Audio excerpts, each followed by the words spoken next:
has about the same features as many other cities.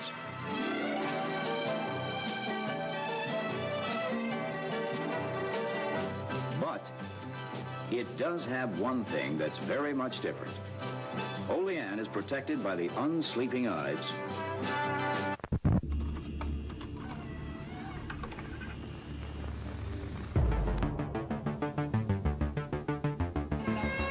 We have many questions about this new technology.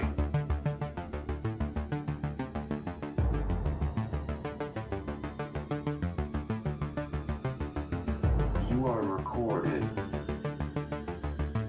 Une petite révolution sur le marché de la vidéosurveillance, une caméra nouvelle génération dite intelligente.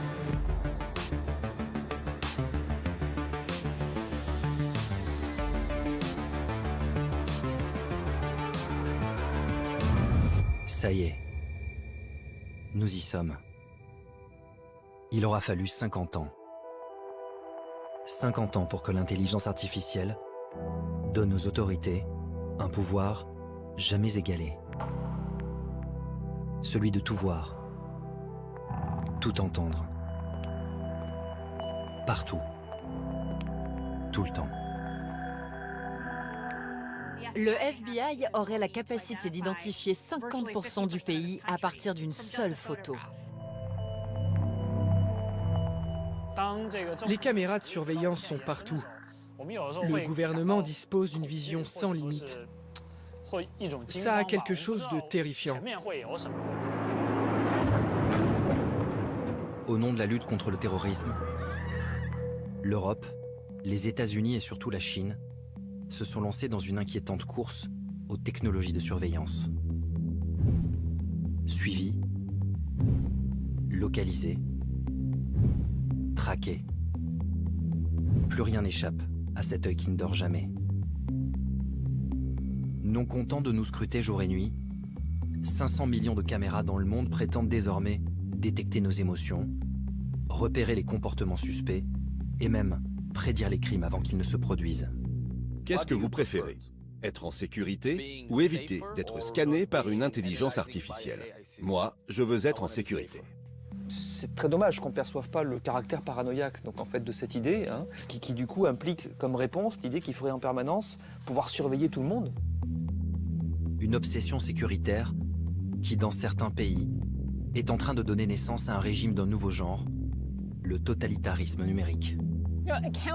Ces violations des droits de l'homme impliquent clairement tout le monde, de Xi Jinping aux architectes de cet algorithme de la répression au Xinjiang. Jusqu'où ce désir de protection va-t-il nous conduire? Selon vous, le gouvernement chinois a tué votre enfant? Oui.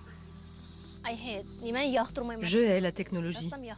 La technologie est une maladie. Quel niveau de surveillance nos libertés individuelles peuvent-elles endurer?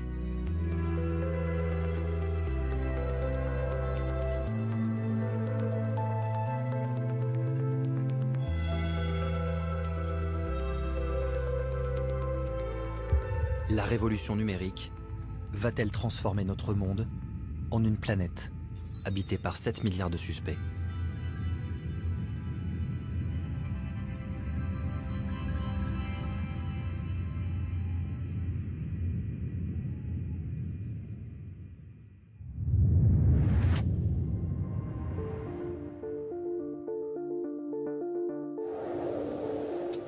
Il frappe sans prévenir,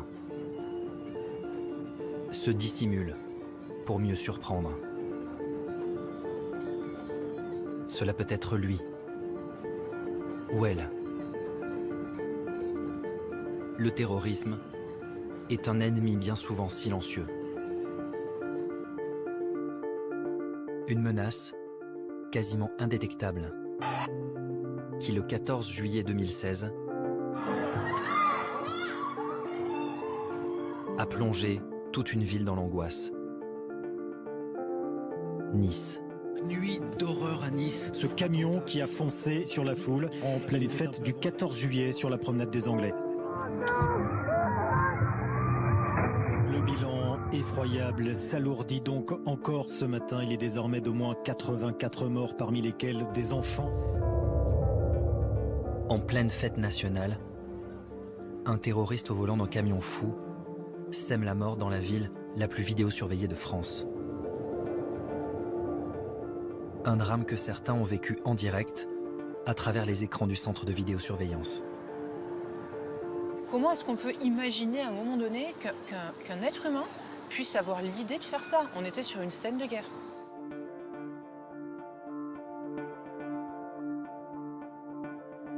Il n'y a pas un jour où je me lève sans qu'il y ait des images.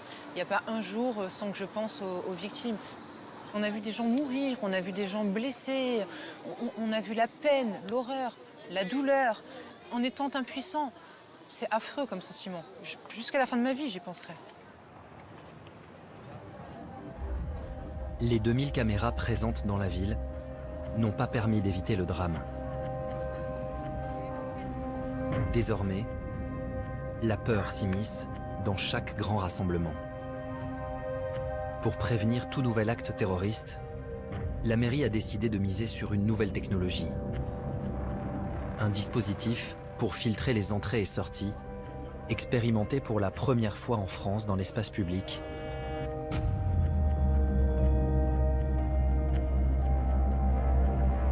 La reconnaissance faciale.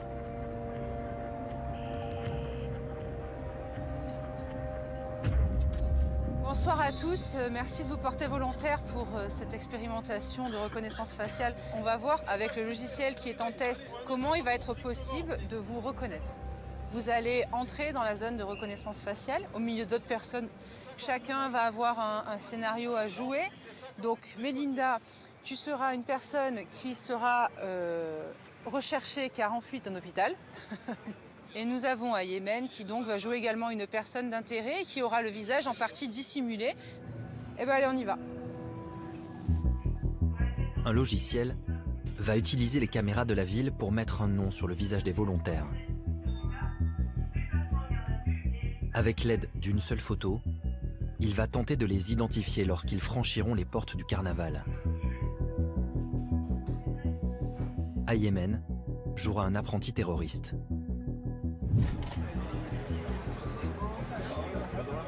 En quelques secondes, le jeune homme est reconnu par le logiciel et interpellé par les policiers. La loi française ne permet pas aujourd'hui l'utilisation de la reconnaissance faciale sur la voie publique. Mais avec cette expérimentation, Nice compte bien ouvrir une brèche. La visée est scientifique, mais avec pour but, évidemment, d'obtenir une réflexion commune. Une réflexion aujourd'hui de nos parlementaires, du gouvernement, qui puissent se servir de cette expérimentation en disant, en tirant les conséquences. Est-ce que c'est probant, est-ce que ça ne l'est pas? Si c'est probant, dans quelle mesure? Ça ne l'est pas, dans quelle mesure? Si on avait la possibilité d'inscrire demain les personnes qui sont fichées au motif de radicalisation à caractère terroriste, eh bien on aurait l'opportunité de pouvoir suivre en temps réel leurs déplacements et de pouvoir ainsi se prémunir en les interdisant, par exemple, d'approcher les zones de grand rassemblement. Ce dispositif de reconnaissance faciale, la ville de Nice est allée le chercher dans un pays confronté depuis longtemps au terrorisme. Une nation qui a fait de sa sécurité son obsession et la condition de sa survie. Israël.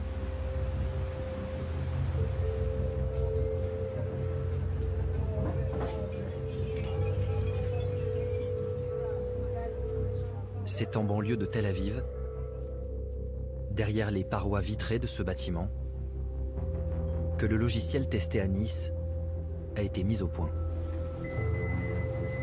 Créée en 2015, la start-up israélienne Anyvision a été l'une des premières à se spécialiser dans la reconnaissance faciale. Elle fait aujourd'hui partie des leaders mondiaux dans le domaine.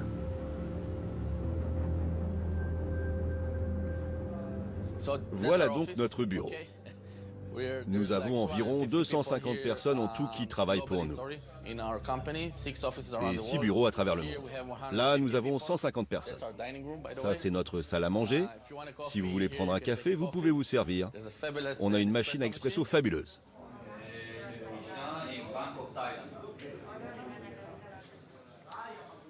Je vais vous montrer comment nous accédons à nos bureaux et comment nous ouvrons les portes. C'est très simple, la porte s'ouvre avec votre visage. C'est l'avenir. Dans le passé, on ouvrait avec une clé. Demain, ce sera avec le visage. En 4 ans, Anyvision a multiplié ses effectifs par 10 et pèse aujourd'hui plusieurs dizaines de millions de dollars.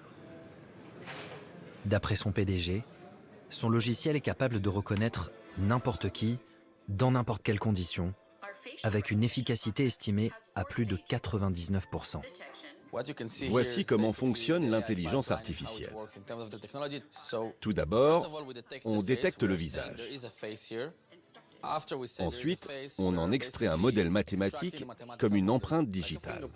C'est un modèle mathématique complet qui modélise votre visage et à la fin, il sera représenté par 500 millions de chiffres. Si je vous présente maintenant 500 photos de suspects et que je vous les montre comme ça, vous ne vous souviendrez peut-être même pas d'un seul de ces visages. Le système actuel, lui, peut apprendre 500 images en moins d'1 seconde et les identifier dans la vie réelle. C'est quelque chose que le cerveau humain ne pourra jamais faire. Aujourd'hui, notre entreprise est la plus importante du monde occidental en termes d'effectifs. Nous sommes leaders dans ce secteur. Nous travaillons actuellement dans 43 pays. Ok, ça donne un petit aperçu. Nos produits sont aujourd'hui présents dans 43 pays. Et même dans le pays d'où vous venez. La France, c'est bien ça. Je pense que tout le monde sait que nous sécurisons aujourd'hui Nice, par exemple, là où l'attaque terroriste a eu lieu. Nous partageons votre douleur. C'est horrible ce qui s'est passé là-bas, d'accord ? Et je suis de tout cœur avec vous. Nous faisons tout ceci pour vous protéger, les gars, pour que vous soyez plus en sécurité. La logique voudrait que cette technologie soit utilisée partout, pour nous aider à sécuriser la planète.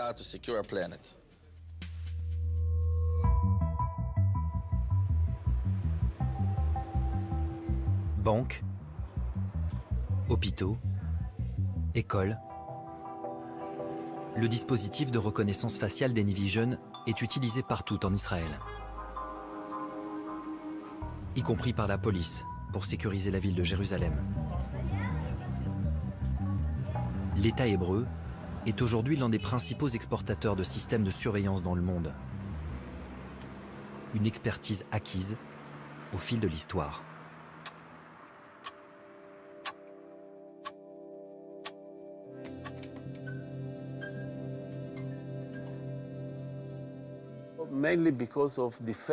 Nous avons commencé à investir dans l'intelligence artificielle visuelle, principalement pour des raisons militaires, il y a déjà plus de 20 ans. Vous savez, Israël est né pendant la guerre, il y a environ 70 ans, et la guerre n'est toujours pas terminée. Je veux dire, la situation s'améliore. On a signé des accords de paix avec nos vieux ennemis, mais pas avec tous. Se défendre est important. Nous sommes 6 millions de Juifs en Israël, entourés de 360 millions d'Arabes.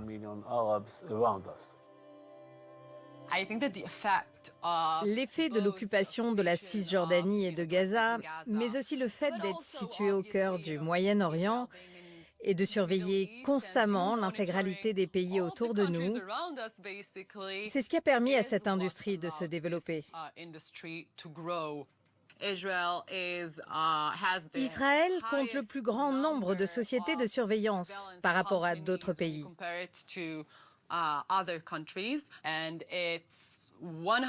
Et pour être tout à fait clair, dans 100% des cas, je ne connais pas une seule personne dans ces entreprises qui n'ait pas servi dans des unités de renseignement de l'armée. C'est ça la grande force d'Israël. Et Anyvision n'échappe pas à la règle. L'un des fondateurs de la start-up n'est autre qu'Amir Kane, l'ancien responsable du Malmab, le service du contre-espionnage israélien. Et l'un des conseillers de la firme et Tamir Pardo, l'ancien directeur du Mossad. Le système de reconnaissance faciale d'Anyvision serait depuis peu secrètement utilisé par les forces armées israéliennes afin de surveiller les Palestiniens en Cisjordanie. Les affaires prospèrent avec les risques d'attentats.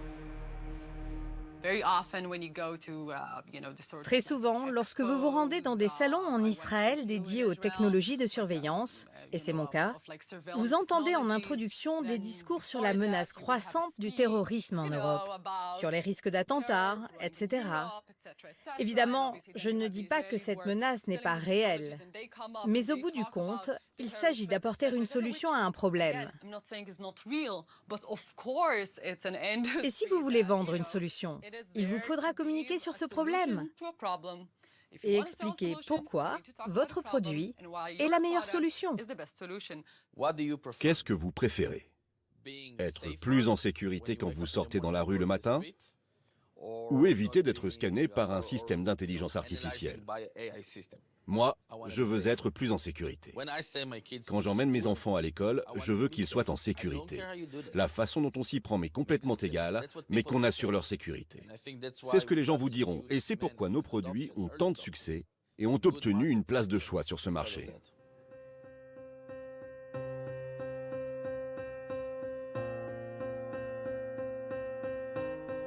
En 15 ans, les actes terroristes sont passés de 2000 à près de 14 000 par an dans le monde.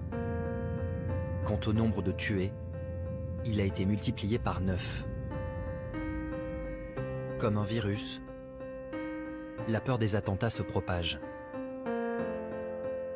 Et les villes se protègent.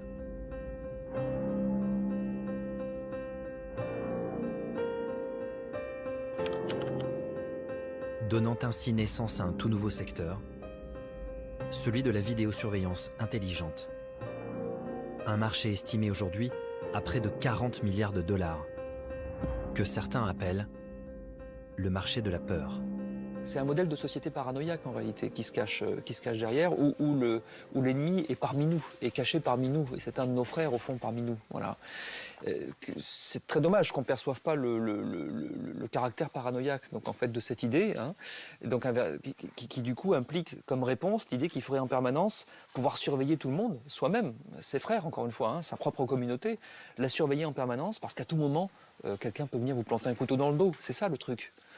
Pour arriver à un tel niveau de conception paranoïaque de la société, il faut soi-même vivre dans la peur, en fait, avoir une représentation du monde complètement apeurée, quoi. Est-ce que, finalement, vous n'êtes pas un peu paranoïaque? C'est vrai que quand il y a 86 morts sur la promenade des Anglais, on peut appeler ça de la paranoïa. C'est presque une vision. Si c'est de la paranoïa pour vous, non. Pour moi, ce sont des faits. Ce sont des menaces. La France est en guerre à l'extérieur et à l'intérieur où nous avons affaire à des ennemis que moi je qualifie plus souvent de cinquième colonne qui avancent de manière rampante, tels des pieuvres, et qui tissent leur réseau de partout et que face à cette guerre qui nous est livrée, s'interdire d'utiliser un moyen qui pourrait épargner des vies, qui pourrait épargner des conséquences graves pour notre pays et sa sécurité, serait porter une lourde responsabilité. Fasciné depuis longtemps par le modèle israélien, le maire de Nice a fait voter 2 ans après l'attentat un vaste plan d'expérimentation dans sa ville. Caméras pour détecter les émotions dans les transports, système d'alerte, application de vigilance citoyenne. Au total, pendant 3 ans, 13 entreprises vont tester leur tout nouveau dispositif de surveillance et tenter de faire de Nice une ville plus sûre, une safe city. Un projet piloté par le géant français de l'armement, Thales.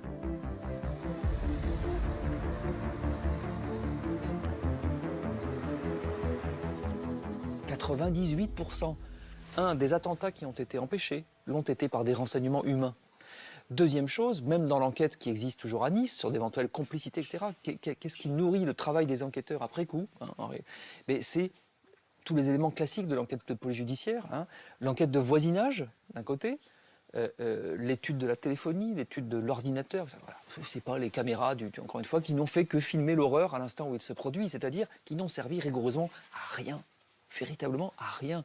Alors, le discours politique continue, ça marche pas, mais c'est pas grave, je suis déjà passé à l'annonce suivante. J'ai déjà prévu le gadget de sécurité d'après, le dispositif d'après, parce que j'entre dans la campagne d'après, on voit bien, hein. C'est une espèce de fuite en avant, continue, puisqu'il s'agit toujours, encore une fois, de continuer à camper la posture politique sur laquelle on pense qu'on se fera réélire, et de faire tourner le commerce, hein, dans une alliance objective.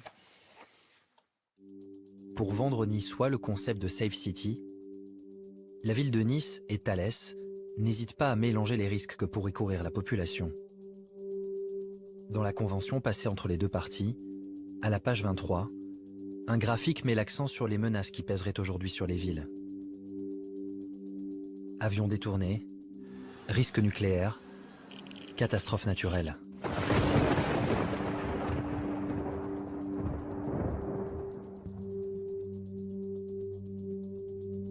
Page 42, la Convention pointe les obstacles qui pourraient nuire à la mise en œuvre du projet. Les restrictions budgétaires d'une part, et un changement de paradigme et des politiques qui placeraient la sécurité sur un second plan. En d'autres termes, pour que Safe City voie le jour, la peur doit rester dans les esprits. Est-ce que vous connaissez ce document ?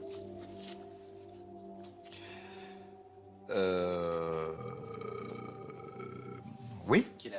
Oui, bien sûr. Est-ce que vous pouvez regarder la page 42 ? Oui.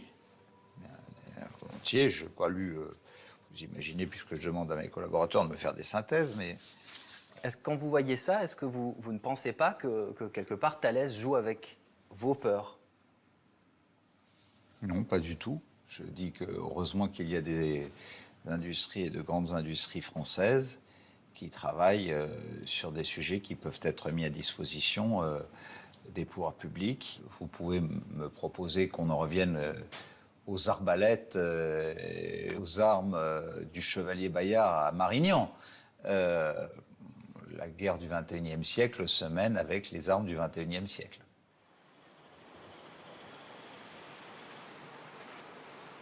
Cette multiplication des outils de surveillance suscite des inquiétudes.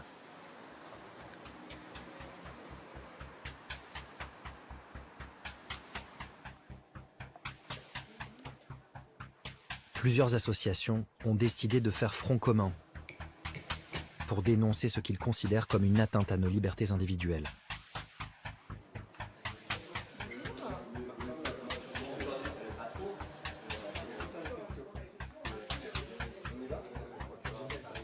Avec les dernières avancées en intelligence artificielle, en big data, c'est-à-dire les capacités de traitement de flux massifs de données et d'analyse de ces données, on a constaté un développement d'outils finalement de surveillance, qui se développe partout en France petit à petit. On sait que Valenciennes a fait un contrat d'expérimentation avec le géant chinois Huawei à Valenciennes. Là, on a eu un projet assez flippant finalement à Saint-Étienne, des capteurs sonores dans les rues d'un certain quartier qui repéreraient quand il y aurait des cris, des bruits de verre, des bruits d'accidents et qui généreraient automatiquement une alerte. Depuis plusieurs années, la Quadrature du Net et la Ligue des droits de l'homme multiplient les recours juridiques contre ces expérimentations qui ne respecteraient pas le RGPD, le nouveau règlement européen de protection des données, adopté en 2016. On a vraiment l'impression qu'effectivement, petit à petit, se basant sur l'expérimentation, se fondant un peu sur l'absence de cadre juridique de toutes ces nouvelles technologies, on voit effectivement se répandre plein de nouveaux dispositifs, technologies, d'outils de surveillance. Et les élus et les acteurs qui sont dans ce milieu-là en profitent parce qu'en fait, on est dans l'opacité, on est dans le manque de débat public, donc on peut expérimenter et développer sans que personne s'en rende compte. Mais il faut justement lutter contre cette opacité, parce que c'est trop dangereux pour nos libertés. Au cœur de leurs préoccupations, le fichier TESS, le fichier des titres électroniques sécurisés. Une base de données créée en 2016 et gérée par le ministère de l'Intérieur français. Elle regroupe l'ensemble des cartes d'identité et des passeports, couleur des yeux, empreinte digitale, image numérique du visage, ce fichier serait la première étape d'une surveillance de masse. C'est le parfait outil pour la reconnaissance faciale de l'ensemble de la population. Parce qu'une fois que vous avez en fait le visage qui est identifié dans une base de données, en fait, vous mettez une caméra dans la rue couplée à ce fichier, et là vous pouvez reconnaître et identifier toute la population tout le temps. On est en train d'essayer de faire passer au fond comme une lettre à la poste, hein, comme dit l'expression courante, des choses quand même extrêmement importantes, hein, des formes de fichage biométrique de toute une population. Certainement qu'au début ce sera toujours pareil, hein, c'est réservé d'abord avec toutes les garanties de confidentialité, réservé à un usage très précis, administratif, bureaucratique, machin. Jamais ça ne fera l'objet de fichiers connectés à autre chose, ayant d'autres usages. C'est toujours ce qu'on dit au début. Le seul problème, c'est que survient régulièrement un attentat qui crée une émotion générale et des discours politiques qui disent « enfin, qu'est-ce qui se passe, qu'est-ce qu'on fait? Il faut utiliser tous les moyens qu'on a. Comment nous avons un fichier, on ne l'utilise pas, mais enfin, ça suffit, on ne peut plus rester naïf face au terrorisme, il faut utiliser, etc. » C'est-à-dire qu'en permanence, il y a des situations exceptionnelles qui viennent renverser la logique ordinaire.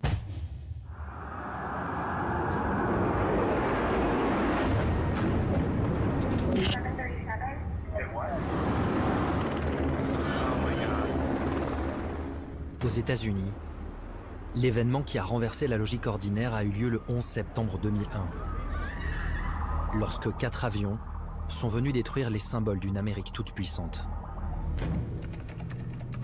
45 jours plus tard, George Bush riposte avec une mesure qui va transformer la société américaine en profondeur, le Patriot Act.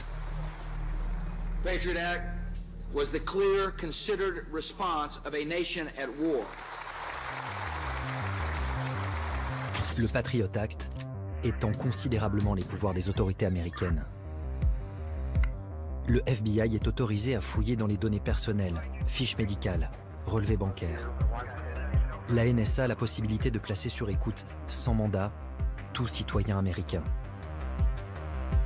Le gouvernement peut faire emprisonner n'importe quel suspect, indéfiniment et sans procès préalable. Le Patriot Act devait durer 4 ans. 18 ans plus tard, l'essentiel de cet arsenal sécuritaire est toujours en place. L'arrivée de Donald Trump marque une nouvelle étape dans la politique de surveillance américaine. L'avènement de la reconnaissance faciale. We're going to be protecting people environmentally and safety-wise, but we're going to be moving it quickly, very quickly. Dès le début de son mandat, il donne l'ordre d'utiliser cette technologie pour surveiller la totalité des passagers internationaux. La reconnaissance faciale fait son entrée dans les aéroports, les écoles et même les commissariats de police, où elle est utilisée dans le cadre d'enquêtes criminelles.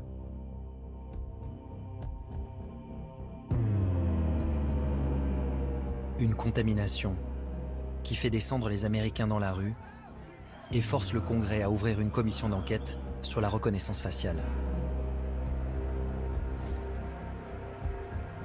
Durant les auditions, 2 juristes vont ouvrir les yeux des parlementaires sur les dangers liés à cette nouvelle technologie, Nima Gouliani et Clark Harvey.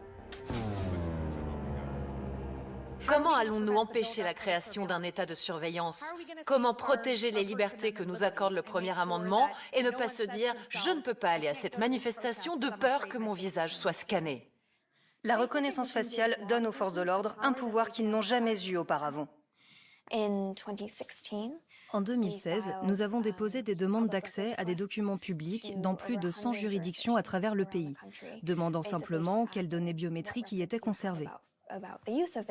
Et nous avons découvert que plus de la moitié des Américains aujourd'hui figurent dans une base de données de reconnaissance faciale utilisée dans les enquêtes criminelles.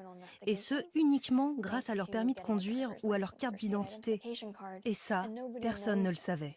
Ça nous a tous surpris.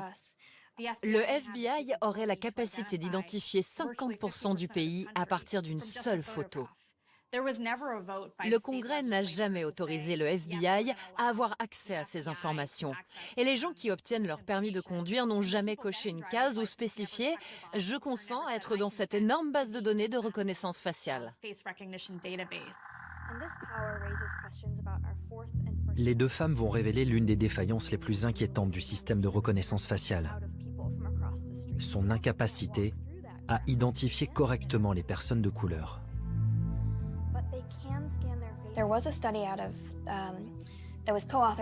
Une étude réalisée en 2012 par un expert du FBI a révélé que les taux d'erreur d'identification étaient plus élevés de 5 à 10% chez les personnes de couleur que chez les Blancs. Et qu'est-ce que cela signifie? Cela signifie que les Noirs, lorsqu'ils font l'objet d'une enquête, ont plus de chances de se voir accusés de crimes qu'ils n'ont pas commis. Dans un pays où le taux d'Afro-Américains tués par la police est 2,5 fois plus élevé que celui des Blancs, cette révélation fait l'effet d'un électrochoc.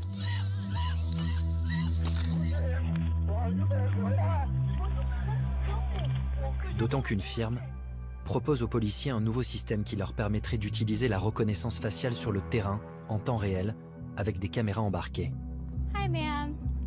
Did you report your vehicle stolen today? What was your name? I'm Shaylee. Shay, do you have an ID on you? Perfect. Thank you so much, Shay. Un dispositif appelé Recognition, vendu par le géant Amazon. Un logiciel testé dans 2 États, que s'est procuré l'Association américaine de défense des libertés individuelles.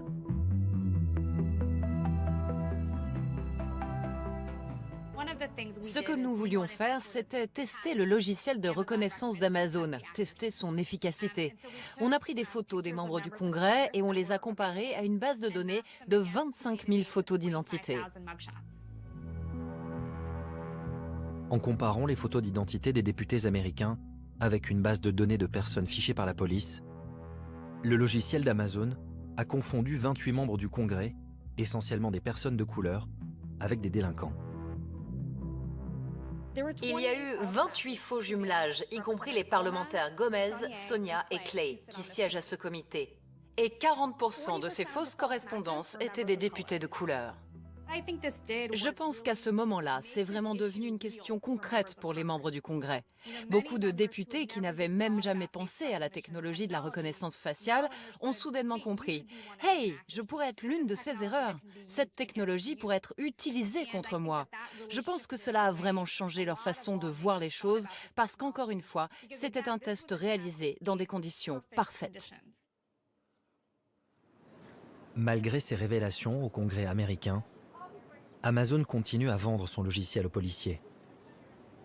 Un logiciel à fort potentiel, commercialisé à un prix agressif, à peine 12 € par mois. L'utilisation de la reconnaissance faciale n'est pas sans risque. Et malgré ses défaillances, cette technologie est aujourd'hui mise au service d'armes létales. C'est ce qu'a découvert cette ancienne salariée d'une start-up spécialisée dans la reconnaissance faciale. En 2016, Liz O'Sullivan est engagée comme cadre et nommée responsable éthique chez Clarify, une jeune société pleine d'avenir.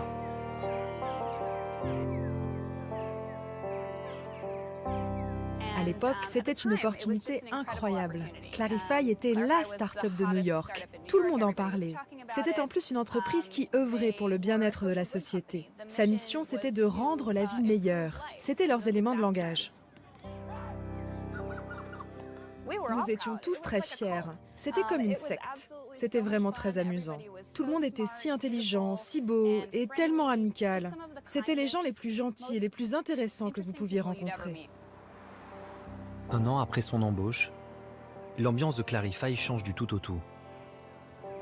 Liz sent que son PDG cache quelque chose. Pour une raison inconnue, ils ont décidé de dissoudre le comité éthique. Ils ont exigé que nous couvrions entièrement les fenêtres de la porte pour que personne ne puisse voir à l'intérieur du bureau. Tous ces éléments mis bout à bout ont commencé à me rendre méfiante, et je n'étais pas la seule. La jeune femme mène son enquête et découvre ce que son PDG cherche à dissimuler. Clarify aurait passé un contrat avec le département de la défense américaine dans le cadre d'un projet baptisé Projet Maven.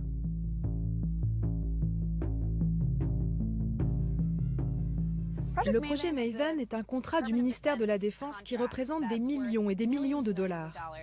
À l'origine, Google, Microsoft et Amazon y participaient, mais il y avait aussi quelques startups impliquées dans le processus d'appel d'offres. C'était un peu comme un concours. Celui qui mettrait au point le meilleur modèle de localisation d'objets obtiendrait le contrat. C'est la dernière pièce du puzzle pour de très bons drones tueurs autonomes. La vision par ordinateur est bien meilleure que celle de l'homme dans ces processus de décision. Donc si vous êtes une entreprise travaillant dans l'intelligence artificielle et que vous faites de la reconnaissance faciale, vous risquez d'être complètement séduit par la promesse de millions et de millions de dollars.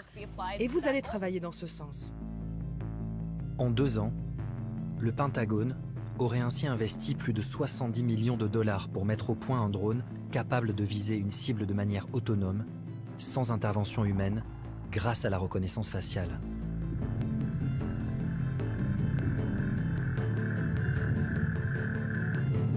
Pour tirer les choses au clair, Liz décide d'écrire à son PDG et lui poser cette question. Je lui ai demandé si on travaillait tous à la construction d'armes autonomes. Pour tuer des gens? Oui, pour tuer des gens. Il s'est assis et m'a dit, « Tu sais, toutes les technologies ont 2 facettes, une bonne et une mauvaise. » Puis il a ajouté que les militaires avaient besoin de notre aide et que nous devions être patriotes et travailler avec le gouvernement pour protéger nos soldats. Sur ce point, je ne suis pas en désaccord. Mais il a aussi dit qu'avec le temps, cette technologie deviendrait de plus en plus puissante et précise, et qu'il serait préférable que ce soit une machine qui prenne la décision de tuer plutôt qu'un être humain. Et là, je ne suis pas d'accord.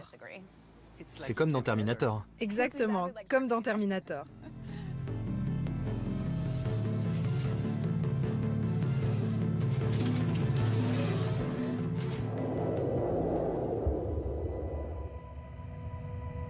Le pacte scellé entre des sociétés spécialisées dans la surveillance et l'armée n'est pas propre aux États-Unis.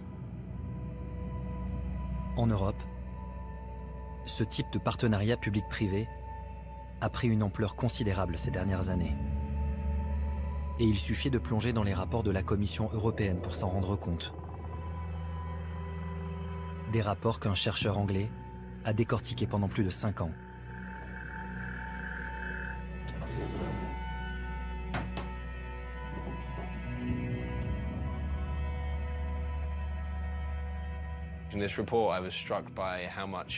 En étudiant ce rapport, j'ai été frappé de constater à quel point ces technologies ressemblent aux mauvais films de science-fiction des années 80. Par exemple, il y a un projet appelé Roll Border qui vise à créer des essaims de drones semi-autonomes pour patrouiller le long des frontières européennes. Il y a aussi des détecteurs de mouvement dans les égouts ou dans le système hydraulique. Ils ont également développé ce truc qui ressemble au film Johnny Five, une sorte de robot qui devait contrôler les frontières. Mais une commission d'évaluation a décidé finalement que ce produit n'était pas prêt à être mis sur le marché. Mais de l'argent a été dépensé pour ça. Oui, des millions d'euros de fonds publics ont été accordés à ce projet. Oui, tout ça, c'est de l'argent public. Votre argent. Enfin, notre argent, oui. Ces projets dignes d'un film de science-fiction n'auraient pas pu voir le jour sans d'importantes subventions publiques. 1,4 milliard d'euros de fonds européens destinés à la recherche, attribués pour près de 40% à des entreprises privées. Celex, plus de 23 millions d'euros pour 54 projets. Airbus, 40 millions pour 32 projets. Thales, une société française, a empoché 28,5 millions d'euros pour 63 projets de recherche. On voit que le programme de recherche sur la sécurité a été très fortement influencé par les intérêts des grandes entreprises qui ont joué un rôle important dans son élaboration, dans son fonctionnement et dans l'établissement des priorités, puisqu'ils siègent maintenant au sein des groupes consultatifs qui déterminent les programmes. Pour mesurer l'influence des entreprises privées, il suffit de regarder la composition du groupe d'experts chargé de conseiller la Commission européenne sur les questions de sécurité. Sur les 20 experts du groupe, un tiers déclare des liens d'intérêt avec des entreprises ou des lobbies de l'industrie de la sécurité. Le président de ce groupe, M. Alberto Benedictis, a même été directeur de l'ASD, le lobby principal des industriels de la défense.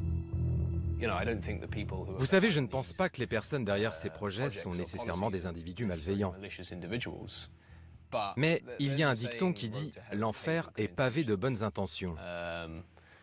Ce qui veut dire que les gens peuvent essayer de faire des choses qu'ils pensent être bien, mais qu'elles peuvent avoir des conséquences malheureuses.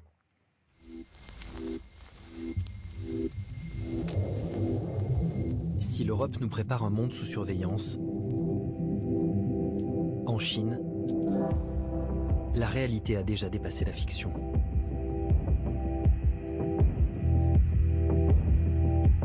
Imaginez une société où plus personne n'aurait peur. Car la technologie aurait permis de diviser le crime par deux. Un pays où les vols à la tire auraient quasiment disparu. Où les citoyens auraient si bien intégré la surveillance des caméras qu'ils en oublieraient leur présence. Dans cette société idéale, plus aucun piéton ne traverserait au mauvais moment, sous peine de voir son visage s'afficher sur un écran de l'autre côté de la rue. Dans cette société idéale, les caméras seraient capables d'identifier les criminels même de dos, à leur simple démarche. Dans cette société idéale, l'intelligence artificielle aurait permis à un homme de réaliser son rêve le plus fou, prendre le contrôle total d'1,4 milliard de personnes. Xi Jinping prend conscience, lui, de l'importance de l'intelligence artificielle, je pense assez tôt quand même. C'est-à-dire qu'il faut remonter à 2008. En 2008, il est vice-président de la République et il est aussi responsable des Jeux Olympiques de Pékin. Et c'est lui qui donc va être responsable un peu de toute l'organisation et surtout de la surveillance de la ville. Et donc à partir de ce moment-là, il va organiser tout un réseau de caméras de surveillance sur l'ensemble de la ville pour éviter toute manifestation pendant les Jeux Olympiques de 2008. Parce que très vite, il comprend que les caméras à contrôle facial, que les systèmes de contrôle vocaux pour reconnaître les gens dans la foule, que tous ces systèmes-là sont extrêmement intéressants et que s'ils sont bien organisés, peuvent donner un nouvel outil au gouvernement et à lui pour se maintenir au pouvoir. Il met en place, on va dire, la première dictature numérique au monde. Pour mettre en place sa dictature numérique, Xi Jinping va dès le début de son mandat s'appuyer sur des géants du numérique, valorisés à plus d'1 milliard de dollars, baptisés les licornes. Huawei, Dahua ou Hikvision, ces conglomérats vont profiter d'un marché chinois fermé à la concurrence et travailler main dans la main avec le pouvoir.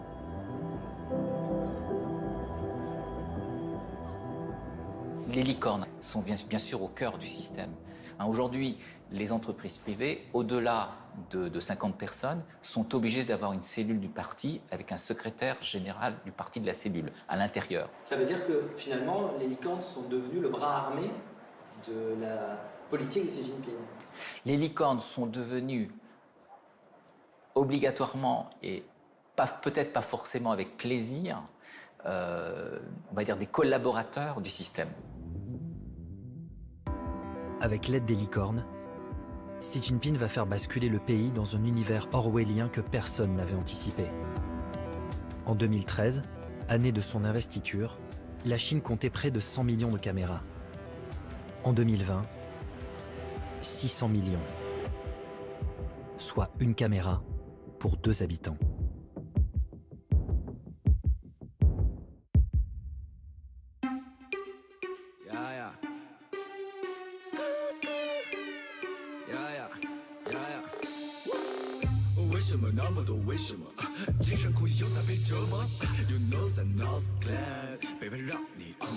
Ils peuvent connaître tes trajets quotidiens, savoir ce que tu aimes faire, ce que tu as fait aujourd'hui.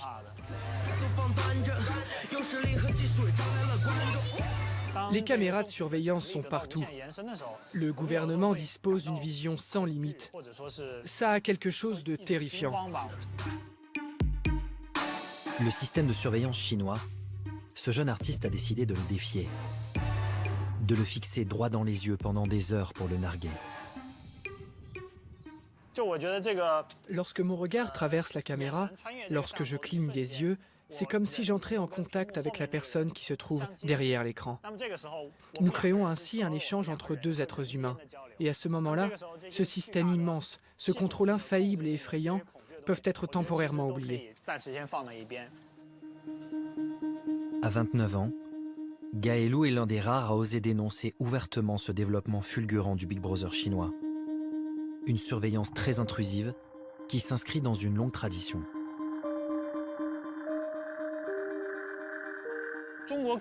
Historiquement, la Chine contrôle certainement de façon plus profonde et minutieuse sa société que d'autres pays. Lorsque notre nation a été fondée, le pouvoir a emprunté beaucoup au modèle soviétique. Le système de dossiers, par exemple.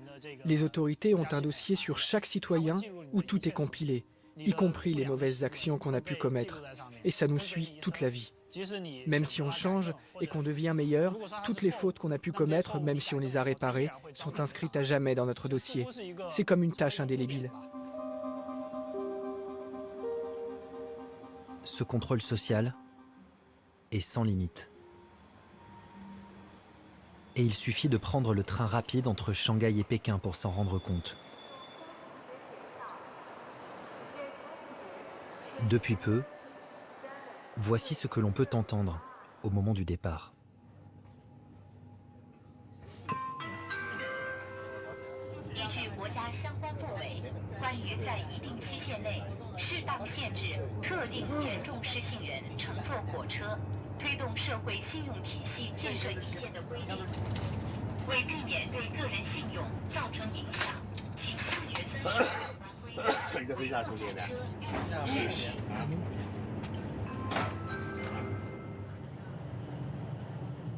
'Récemment, l'Empire du Milieu a décidé de mettre la société au pas en instaurant un système de notation qui récompense ou pénalise les citoyens en fonction de leur comportement.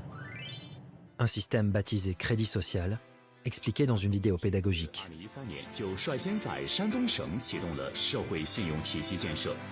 为所有社会成员建立政务信用档案，依据信用分数高低划分为 AAA 到 D 6个等级。我是 AA 信用等级，有什么激励措施？你可以参与评先进、评职称、发展党员，享受政策扶持优先，免抵押信用贷款。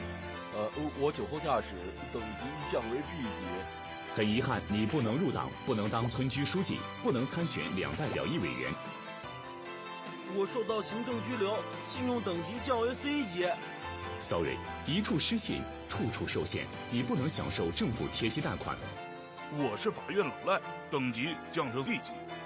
你将受到联合惩戒，被列入了失信黑名单，不能当兵，不能坐飞机，不能参加政府采购工程招投标，不能获得政策支持。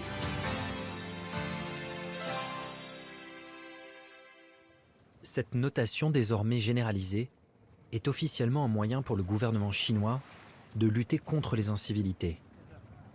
Mais en réalité, il permet surtout de diffuser la morale communiste jusque dans les zones reculées. Comme ici, à Rongsheng, une petite ville côtière située au nord du pays. Rongsheng est l'une des premières à avoir expérimenté le crédit social. Le barème de points est affiché au centre de chaque quartier pour informer les habitants des règles à suivre. 5 points, déduits pour la découpe illégale et le séchage de nourriture. 5 points, déduits pour le brûlage d'ordures ménagères ou de feuilles. Certaines de ces règles incitent clairement à la délation. Signaler la participation à des sectes, les faux et contrefaçons, constructions illégales, 5 points de gagné. À Rongchen, ce contrôle social semble être plutôt bien accueilli par une population en mal de valeur morale. L'intérêt du groupe prime sur celui des individus. C'est utile pour nous, les paysans qui veulent s'installer en ville.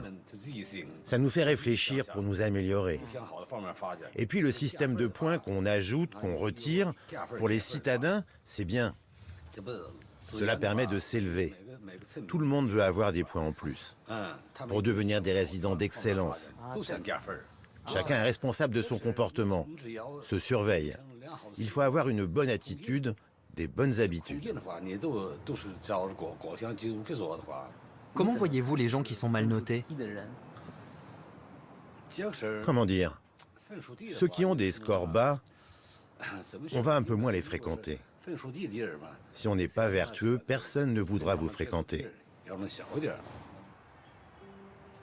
À l'origine de ce système de notation des citoyens, un chercheur, membre éminent de l'Académie des sciences sociales, Lin Junhue. Ce sont ces travaux qui ont inspiré le gouvernement chinois et donné naissance au crédit social. Ça revient à dire que les citoyens sont comme des enfants qu'il faut éduquer, non? L'éducation est nécessaire. Le système de crédit social est le meilleur moyen de gérer efficacement une société. Avec cela, on peut non seulement contrôler les risques financiers, les risques bancaires, mais aussi rétablir l'éducation morale, l'honnêteté, les comportements vertueux. La résolution des problèmes par le crédit social, ce n'est pas l'envoi en prison quand on a enfreint les lois. C'est le regard du reste de la société qui trouve que votre attitude n'est pas bonne.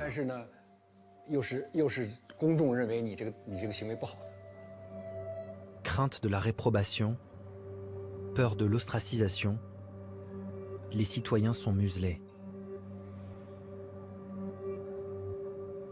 Les mieux notés ont droit au tableau d'honneur et deviennent la fierté de toute une nation, comme à l'époque maoïste. Ainsi, à Rongchen, leur visage s'affiche aux abords du siège local du Crédit Social, comme dans toute la ville. Ils sont les exemples à suivre, comme cette femme, Yuan Shangwei, une éducatrice très appréciée. Spécialiste de la santé mentale, elle travaille avec sincérité et aide les élèves pauvres. Elle s'occupe des autres enfants comme des siens. Ses élèves l'appellent même maman enseignante. Elle a été élue 5e modèle de moralité à Rongchen. Mais en Chine, difficile de mettre la main sur ces fameux mauvais citoyens. Expulsés hors des villes, pointés du doigt. Dans certains centres commerciaux, leurs visages défilent sur des panneaux lumineux pour mieux les humilier. Dans une autre province, les autorités leur ont même attribué une sonnerie de téléphone particulière.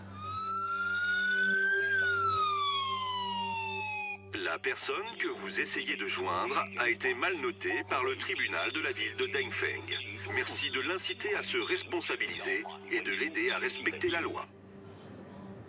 Aujourd'hui, plus de 20 millions de citoyens chinois seraient placés sur liste noire. Interdits de voyager à cause d'une mauvaise note. Est-ce que tu connais ton score? Je pense qu'il ne doit pas être très élevé.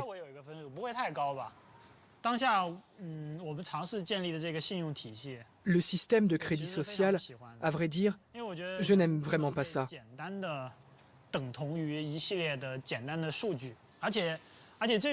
L'homme ne saurait être réduit à une série de chiffres toutes bêtes. Et je dirais même, en étant plus virulent, que c'est une forme de perversion.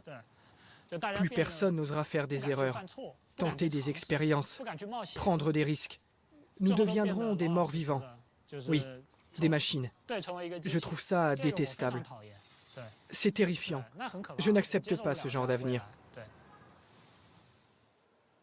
Vous n'avez pas peur d'avoir créé un monstre? Non, je ne le vois pas comme ça. D'abord, il faut la paix et la stabilité, que chacun vive bien. Et après seulement, on réfléchira aux droits de l'homme. Vous comprenez? Quand vous n'arrivez même pas à vivre, tout le reste est superflu. Je pense qu'on a mis en place une bonne méthode technologique. Et j'espère vraiment qu'on arrivera à l'exporter dans un pays capitaliste. Je trouve que la France devrait vite adopter notre système de crédit social pour régler ses mouvements sociaux.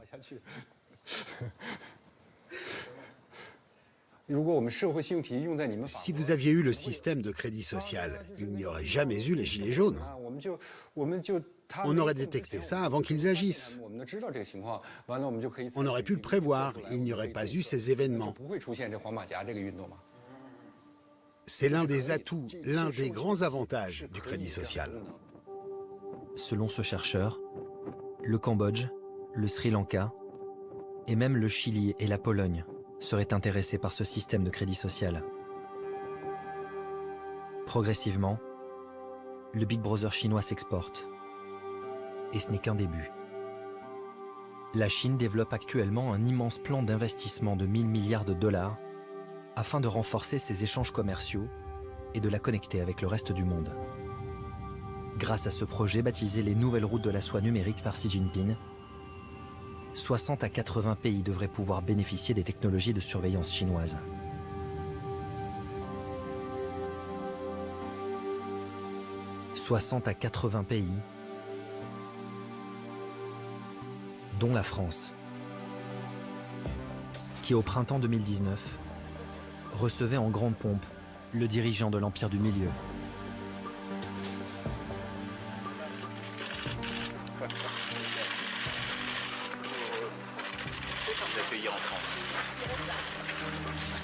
Une visite dénoncée par plusieurs associations de défense des droits de l'homme.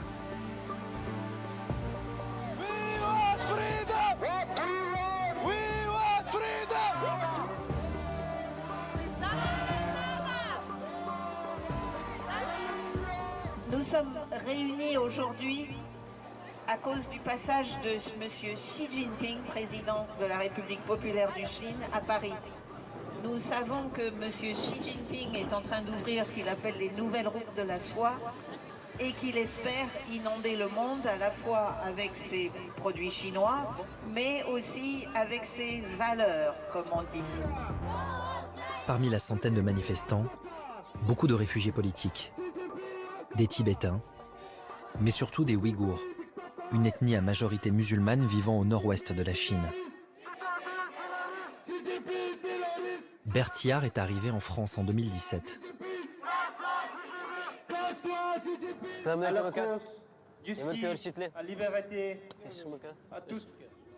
Ce jeune homme de 28 ans a quitté Urumqi, la capitale du Xinjiang, pour se réfugier en France. En quelques années, il a vu sa ville natale se transformer en un laboratoire de surveillance à ciel ouvert. Ma ville natale me manque. J'y pense tout le temps. C'est une région magnifique, avec ses montagnes, ses lacs, ses déserts, ses jardins et ses oasis, qui n'ont rien à voir avec d'autres endroits. Mais notre ville a perdu de son charme. Au Xinjiang, il y avait déjà des caméras partout, à chaque coin de rue. Mais en 2009, nous avons appris l'arrivée d'autres technologies. Par exemple, l'enregistrement vocal. Certaines voitures de police étaient équipées de machines qui permettaient de capter des conversations à distance.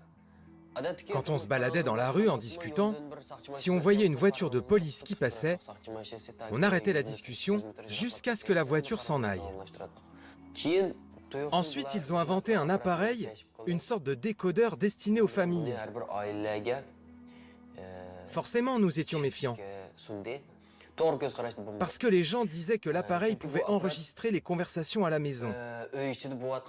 Comme on n'avait plus la liberté de parler, on allait dans des endroits éloignés, loin de la ville. On allait au moins à 10 km de la ville, parfois 40 ou 50. pour partager nos opinions politiques. Dans des endroits où il n'y avait pas d'équipement de surveillance, comme les montagnes, les forêts ou les lacs, pour se libérer de la frustration au fond de nous, pour parler de politique, pour partager nos pensées.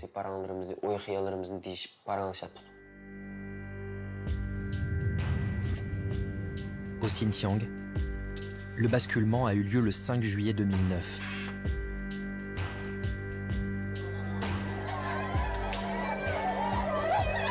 Ce jour-là, de violentes émeutes éclatent à Urumqi après un soulèvement ouïghour. Une manifestation durement réprimée par la police armée.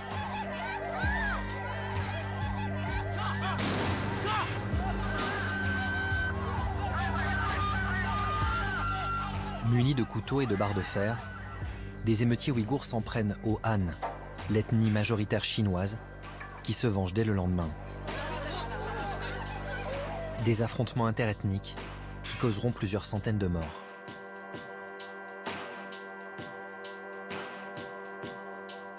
Sous couvert d'une lutte contre le terrorisme et l'extrémisme religieux, Pékin met en place un vaste plan de sécurisation de la province. Un plan qui, avec l'arrivée au pouvoir de Xi Jinping, va prendre un virage totalitaire. D'après un discours secret distribué aux hauts fonctionnaires locaux du parti, le président chinois appelle dès 2014 à lutter contre le terrorisme, l'infiltration et le séparatisme, en utilisant les outils de la dictature et en ne montrant absolument aucune pitié.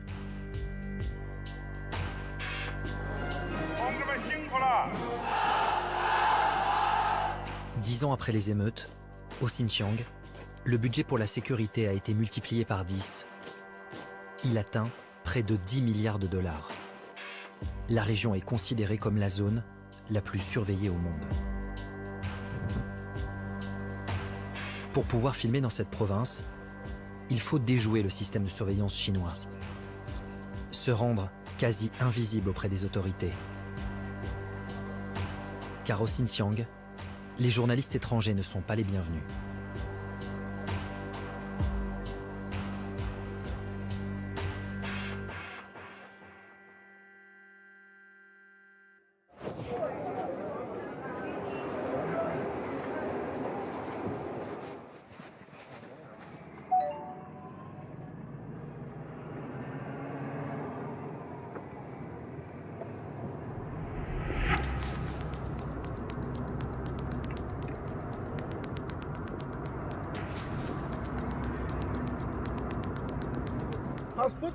À Urumqi, le climat de peur et de méfiance est d'une rare lourdeur. Checkpoint à reconnaissance faciale contrôlé par l'armée. Commissariat à chaque coin de rue. Les Ouïghours sont constamment fouillés. Leurs téléphones portables régulièrement inspectés.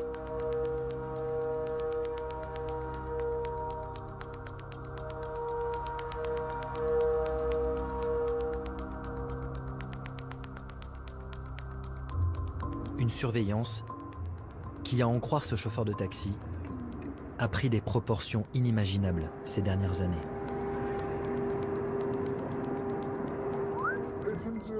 Moi, je loue un appartement. Peu de Ouïghours peuvent le faire. Sur ma porte, j'ai un QR code à l'entrée de chez moi. Un QR code? Oui. Tu veux que je t'envoie une photo? À Urumqi, les autorités chinoises ont apposé à l'entrée de tous les domiciles des Ouïghours les numéros des cartes d'identité des membres du foyer, avec en prime un QR code, un code barre pour surveiller les familles. Le QR code, ils le scannent plusieurs fois avec leur téléphone et en scannant le QR code, on obtient le nombre de personnes dans la famille, s'ils sont présents à la maison et ce qu'ils font.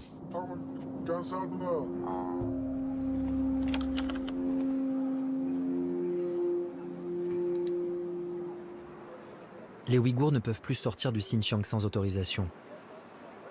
Et ils sont réduits au silence, C'est ce que nous allons découvrir dans le Grand Bazar, le quartier historique de la ville. Un quartier quadrillé par des checkpoints à reconnaissance faciale.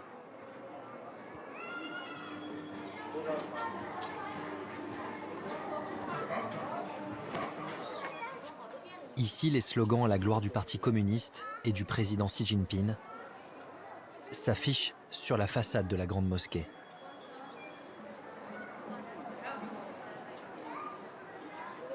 Vous êtes de la communauté ouïghour? Non, non, merci. Bonjour, on peut vous poser une petite question? Non, désolé. Non? Pourquoi? On ne peut pas parler politique ici. Par contre, si vous voulez parler de nos produits locaux, pas de souci.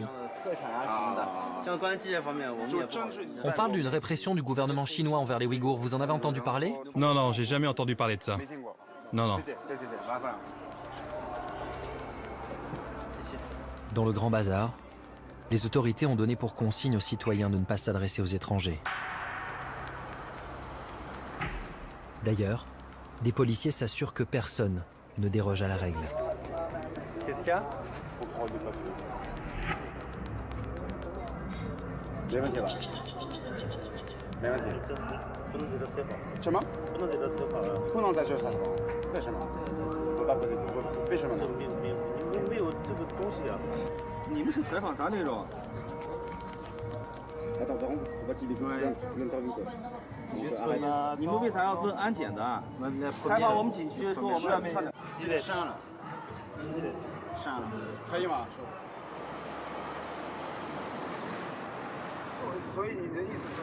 Pourquoi les Ouïghours ne veulent pas parler aux étrangers?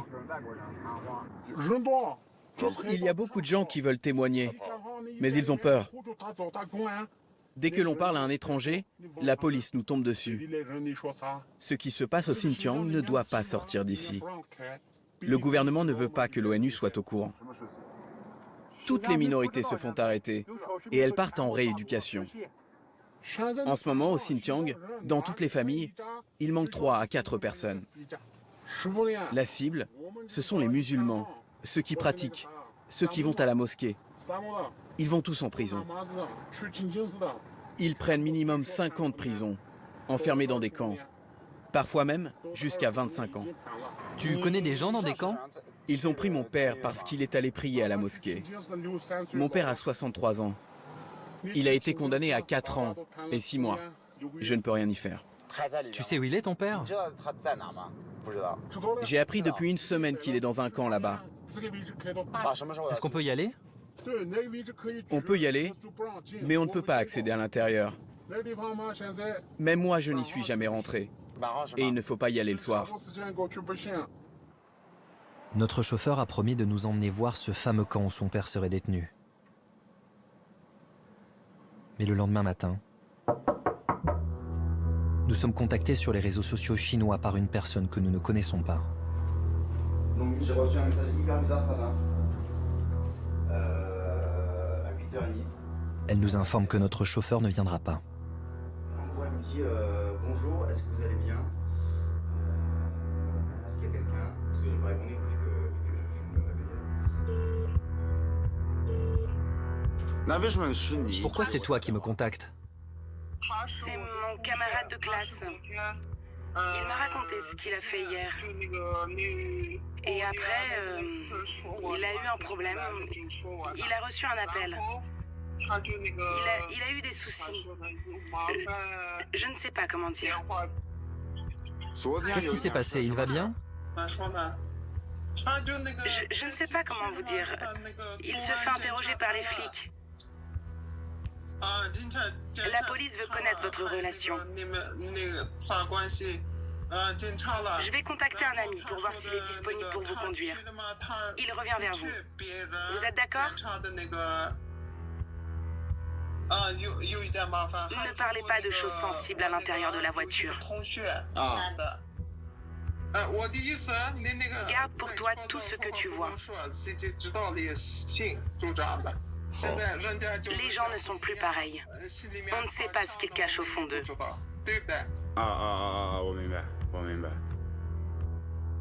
Celle qui se présente comme l'amie de notre premier chauffeur a finalement réussi à trouver un remplaçant de confiance.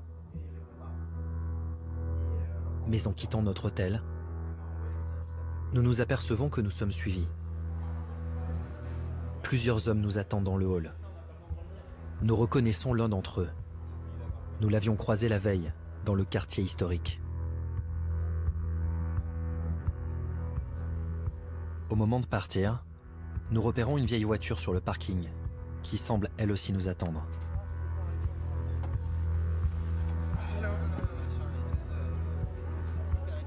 Nous sommes pris en filature.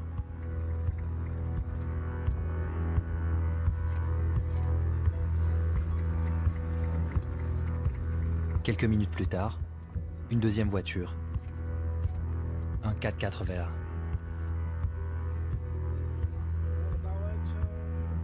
Le camp où sont détenus les Ouïghours est à 60 km d'Urumqi. Le chauffeur nous indique qu'il ne pourra pas s'arrêter, mais simplement passer devant. Nous découvrons le fameux bâtiment. Il semble être sorti de terre très récemment. Nous sortons notre caméra pour le filmer. Mais le 4x4 vert fait barrage.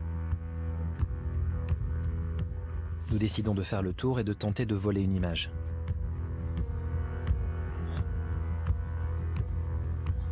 De là où nous sommes, nous pouvons apercevoir des caméras de vidéosurveillance.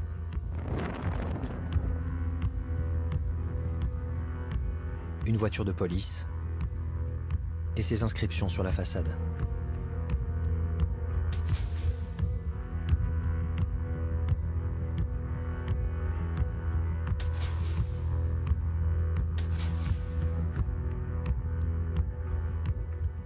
Des camps comme celui-ci, il y en aurait plus de 1000 aujourd'hui au Xinjiang.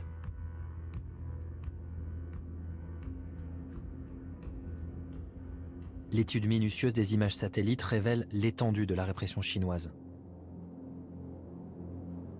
Aujourd'hui, selon les ONG, plus d'1 million de personnes y seraient détenues. 1/10 de la population ouïghour.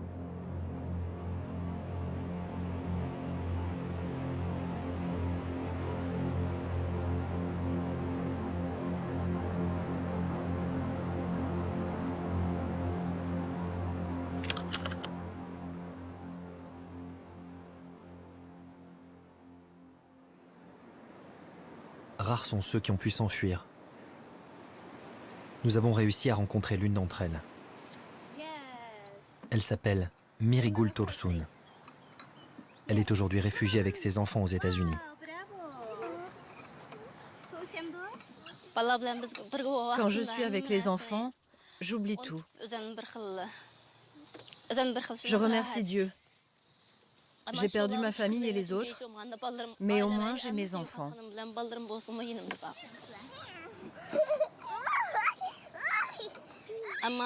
Tous les soirs, ça me revient. Dans mon rêve, je ne sais pas quoi faire. Entre 2015 et 2017, Mirigul est arrêtée à 3 reprises par la police chinoise. Suspectée de terrorisme, à cause de ses multiples voyages en Égypte, un pays considéré comme dangereux par la Chine. À sa 3e arrestation, Mirigul est transférée dans un camp. Dès son arrivée, les policiers lui demandent de se prêter à un curieux rituel. Avant d'aller dans les camps, on nous fait lire un livre pendant une demi-heure devant une caméra. Après avoir lu, on nous demande de faire ça. 5 expressions faciales. Comme ça, comme ça et comme ça. Ils demandent à tout le monde de faire la même chose et ils nous filment. Ensuite, ils enregistrent le mouvement des yeux et ils récupèrent une mèche de cheveux.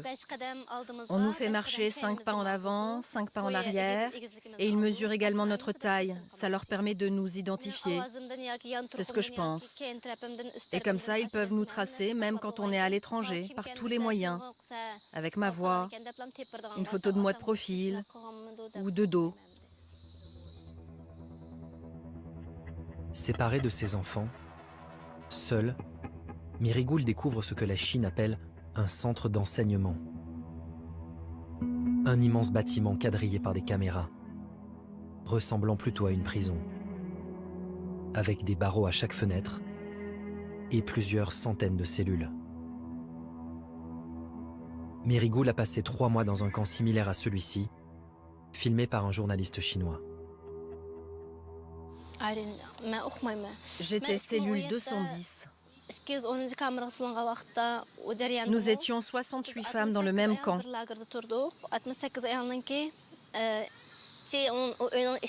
L'intérieur de la pièce était très froid, crade, avec des mouches. Une odeur insupportable. Les femmes ne sortaient jamais de leur cellule. Dans la nuit, on entendait le bruit des chaînes, les cris des gens, des corps qui se faisaient traîner, par terre, à droite, à gauche. Les femmes rentraient dans leur cellule avec du sang partout. Il y en a une qui est rentrée complètement épuisée. On aurait dit qu'elle avait subi des chocs électriques sur la chaise. Une fois par semaine, on nous forçait à avaler des médicaments. L'objectif est de briser leur identité. Ce que nous avons constaté dans les camps de rééducation politique à travers le Xinjiang, c'est que l'on force les gens à parler le mandarin au lieu de parler ouïghour. On les force à prêter allégeance au régime et au Parti communiste chinois. Il semble que Pékin pense qu'il peut effectivement éradiquer l'identité ouïghour et la remplacer par une identité entièrement dévouée au gouvernement central et au parti. On nous mettait en ligne et on nous faisait réciter des propos du parti, tels que « Vive le Parti communiste »,« Longue vie à Xi Jinping »,« Notre Allah et le communisme chinois ». On devait les répéter très rapidement, sinon on était privé de nourriture. En ce moment, ça m'arrive encore de chanter inconsciemment ces chansons.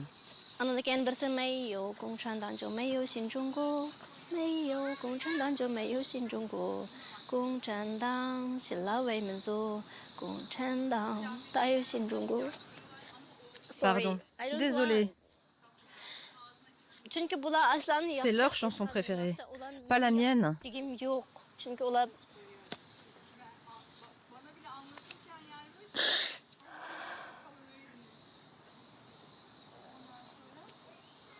Sur quelle base les Ouïghours sont-ils internés dans les camps? Sur quels éléments les officiers chinois se basent-ils pour considérer comme suspect un individu? La clé de ces détentions arbitraires tient dans ces lignes de code. Une série de chiffres qui, mis bout à bout, composent une mystérieuse application pour téléphone portable utilisée par les policiers chinois. Une application appelée la plateforme d'opération conjointe intégrée, qu'un hacker a réussi à récupérer. Il est l'un des meilleurs spécialistes français en cybersécurité. C'est réellement l'application que les policiers chinois vont avoir sur leur téléphone lorsqu'ils vont utiliser ce système-là. Grâce à une méthode appelée la rétro-ingénierie, il va décortiquer ce programme et nous révéler ce que les policiers chinois ont dans la tête. Lorsqu'on ouvre l'application et qu'on va regarder le code à l'intérieur de l'application, on va obtenir par exemple le nom des différents fichiers. On voit par exemple qu'il y a un objet qui s'appelle « voiture illégale », un autre qui s'appelle « Investigate Family ». Donc on a dans les informations qui sont liées à une personne, on va regarder, on va surveiller votre consommation d'électricité, voir s'il n'y a pas quelque chose de bizarre qui se passe.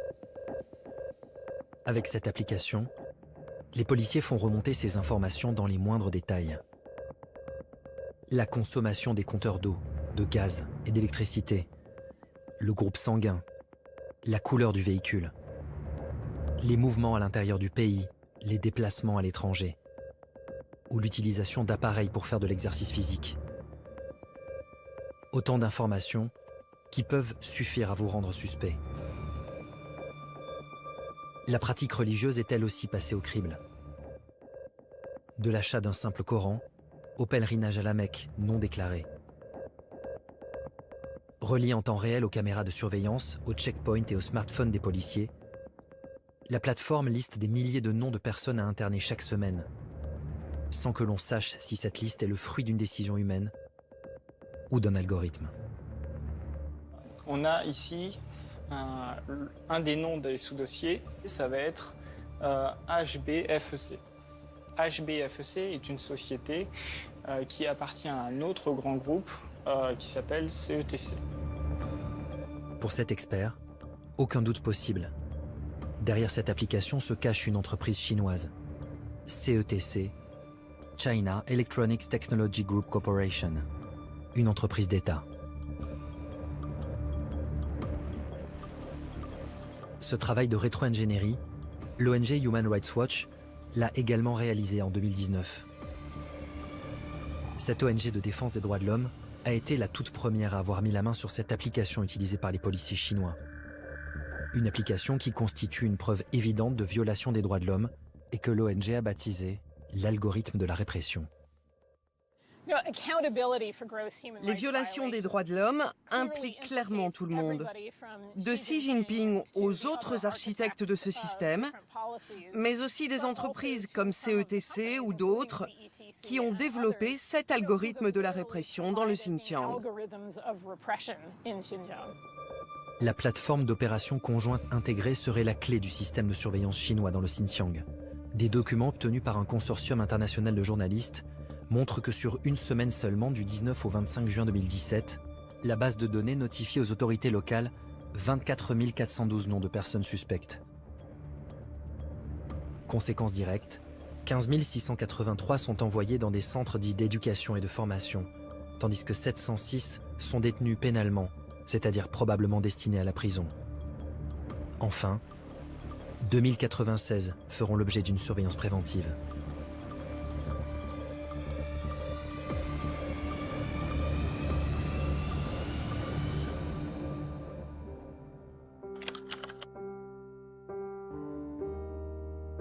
Human Rights Watch a publié un rapport détaillé sur cet algorithme de la répression et demandé des comptes à Pékin. En vain. Nos demandes d'interview sont elles aussi restées lettres mortes. À Paris, durant l'automne 2019, une réunion très discrète a été organisée dans le cadre du dialogue franco-chinois, à laquelle la presse française n'est pas conviée. Nous filmons l'événement avec un téléphone portable. Plusieurs responsables politiques français, comme les deux anciens premiers ministres, Dominique de Villepin, Laurent Fabius, et des diplomates chinois, vont se succéder pour vanter la coopération entre les deux pays. Nous profitons d'une pause pour aller interpeller Wang Yi, le ministre des Affaires étrangères chinois, sur la politique menée au Xinjiang. Just one question, please. Does the fight against terrorism justify to put more than 1 million Uyghurs in relocation camp? Mr. Wee.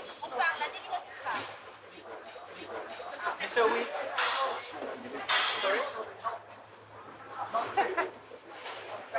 This is very impolite. Why not fair? You are accused by international NGO of human rights violation in Xinjiang. What do you say about that?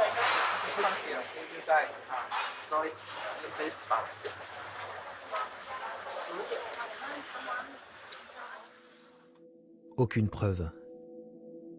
Des images mises en ligne sur YouTube par une source anonyme ne laissent pourtant pas de place au doute quant à l'ethnocide culturel ouïghour mené par le gouvernement chinois. Des images filmées par un drone montrant plusieurs centaines d'hommes menottés, sur le point d'être transférés vers un camp de rééducation.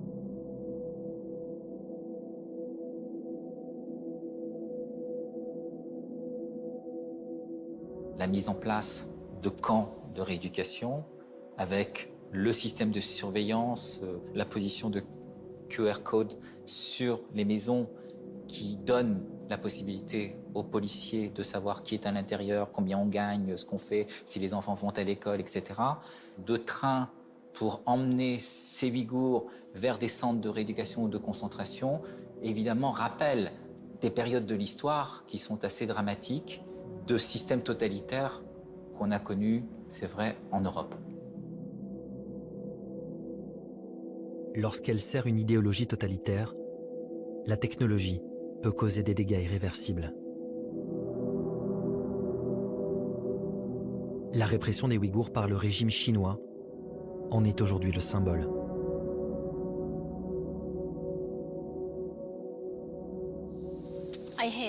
Je n'aime pas la technologie. Je la hais. Pourquoi? Avec la technologie, les sentiments disparaissent, comme si on était contaminé par une maladie. Tout est artificiel. En plus des traumatismes laissés par sa détention, Merigoul doit également vivre avec le souvenir d'un enfant perdu. Un bébé arraché de ses mains par la police chinoise lorsque Merigoul a été transféré dans un camp et que les autorités ne lui ont jamais rendu. Selon vous, le gouvernement chinois a tué votre enfant? Oui.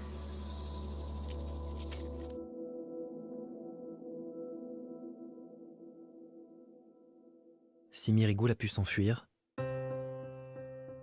au Xinjiang, 13 millions de Ouïghours vivent toujours en liberté surveillée. Condamnés à dénoncer en silence, sur les réseaux sociaux chinois, la répression dont ils sont victimes.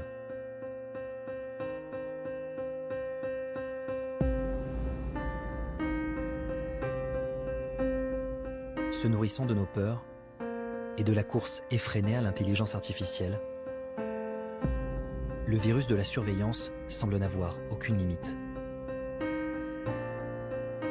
Peut-on encore l'endiguer? Comment éviter que notre désir de sécurité nous conduise vers un futur dépourvu de toute humanité?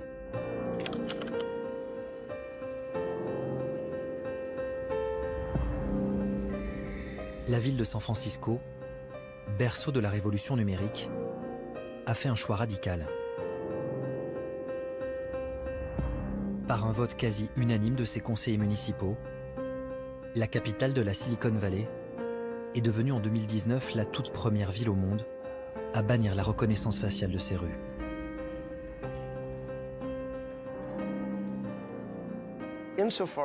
Dans la mesure où nous sommes le siège et le symbole de la technologie, et ce depuis de nombreuses décennies, je veux dire depuis l'époque de Hewlett-Packard et de certains des pionniers d'Apple, cela nous confère plus de responsabilités.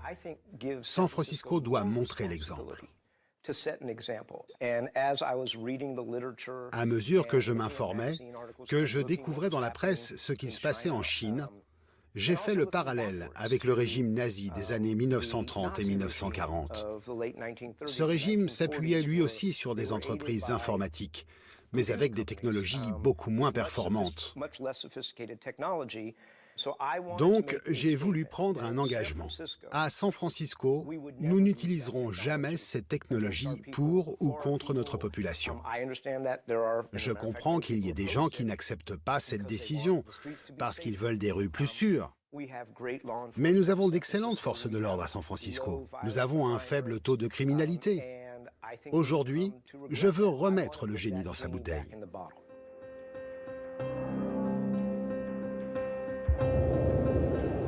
Oakland, Berkeley en Californie, Somerville dans le Massachusetts. Plusieurs municipalités aux États-Unis suivent déjà l'exemple de San Francisco et ont fait un autre choix de société. Refuser le meilleur des mondes. Et si finalement nous détenions la solution? Le pouvoir d'éviter la dystopie que l'on nous promet. Par un engagement fort, remettre le génie dans sa bouteille.